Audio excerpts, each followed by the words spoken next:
دوی خو راغلي وو چې لاس مو په عزت واچوي دوی خو راغلي وو چې لاس مو په عزت واچوي دغه ناکه خو لګېدلې حفاظت ته نه وه او اوس خو به خامخا په سرو وینو لاسونه سره وي اوس خو به خامخا په سرو وینو لاسونه سره وي دغه وسله کو جوړه شوي ضرورت ته نه وه نخې نخې د وینو تړم تړم ساس کې خولې یخې یخې خلک د شونډې ستایي زه د مستقبل جاړم خلک د شونډې ستایي زه د مستقبل جاړم د هر چا خپل خپل سوچ دی یاره خپلې خوښې خوښې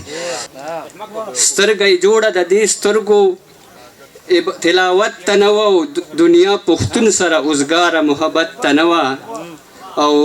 ضرور په ټس کې به د پیغلې په سوره کې ورکوي ضرور په ټس کې به د پیغلې په سوره کې ورکوي دغه جرګه راغونډه شوې ستا حرمت ته نه وه او ضرور په ټس کې به د پیغلې په سوره کې ورکوي دغه جرګه راغونډه شوې ستا حرمت ته نه وه او دا ملالۍ وه په میوند د سره ټپه کوله دا ملالۍ وه په میوند د سره ټپه کوله وجه یې دا وه ټینګه شوي خپل غیرت ته نه وه او دوی خو راغلي وو چې لاس مو په عزت واچوي دوی خو راغلي وو چې لاس مو په عزت واچوي دغه ناکه خو لګېدلې حفاظت ته نه وه او اوس خو به خامخا په سرو وینو لاسونه سره وي اوس خو به خامخا په سرو وینو لاسونه سره وي دغه وسله کو جوړه شوي ضرورت ته نه وه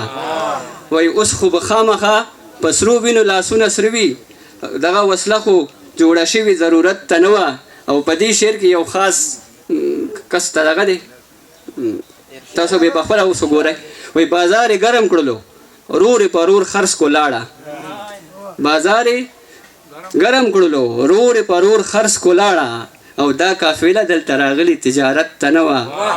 مننه وایي بازار یې ګرم کړلو رور یې په رور خرڅ کو لاړه او دا قافله دلته راغلي تجارت ته نه وه او ما د دې خلکو حوصلې راپارولې په زور ما د دې خلکو حوصلې راپارولې په زور خاکساره یو پکې تیاره هم الوت ته نه وه غزل دی وایي چې په ټوپک باندې محنت سیوا شي چې په ټوپک باندې محنت سیوا شي بیا د سرونو تجارت سیوا شي او بل شعر دی چې وایي څو ورځې ما ځان سره وګرځوه څو ورځې ما ځان سره وګرځوه او دا ننګو به د قیمت سیوا شي وایي څو ورځې ما ځان سره وګرځوه د اننګو به د قیمت سیوا شي او خیر دې زه نه وایم سپینې سپینې خیر دې زه نه وایم سپینې سپینې او هسې نه درجه حرارت سیوا شي مننه خیر دې زه نه وایم سپینې سپینې او هسې نه درجه حرارت سیوا شي او چې د مزدور نه خوله ډېره وځي صدر صاحب وایي چې د مزدور نه خوله ډېره وځي نو د زردار کره دولت سیوا شي او چې خود کفیل وطن کې اوږې ګرځي چې خود کفیل وطن کې اوږې ګرځي په داسې کام کې بغاوت سیوا شي او راشه زما د کام بچي ووجنه راشه زما د کام بچي ووجنه چې په دنیا کې د شهرت سیوا شي او په پښتونخوا کې تور بارود مه کره په پښتونخوا کې تور بارود مه کره ستا په پنجاب کې د صنعت سیوا شي او زما په مخ کې شاولې باولې مه ځه افګار صاحب وایي زما په مخ کې شاولې باولې مه ځه هسې نه ما درته رغبت سیوا شي او وایي چې څومره حق دپاره چغې وهم چې څومره